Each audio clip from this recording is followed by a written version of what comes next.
As this one is a cooperative campaign card game.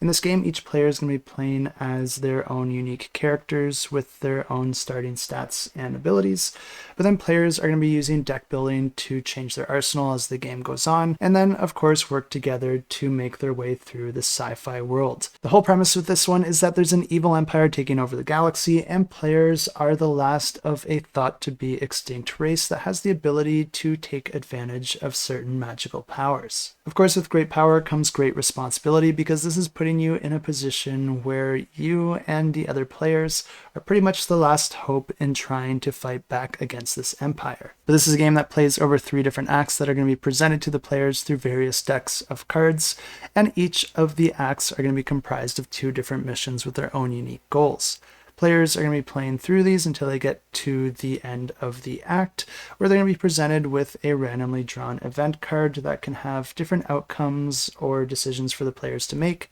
that can change the trajectory of the story. Some of the cards will present players with different skill checks or bring different enemies into battle, and in the case of skill checks, like I said, each of the characters do have different stats, so some characters will be better at some skill checks than others, depending on the stats that they require. Combat's resolved by the attacker rolling a die based on their attack stat, and then the defender rolling a defense die based on their defense. The difference between those 2 values is going to dictate how much damage gets through. Combat continues like this until either only the players or the enemies remain, and then of course the remaining side wins that battle. This is also a game that gives you a lot of flexibility with building your deck, because you can create a smaller, more specialized deck with very powerful cards, but then at the cost of not a whole lot of variety, or instead you could choose to build a deck of a lot of cards, giving you a lot of flexibility and options, but of course maybe not seeing the same card come up quite as often.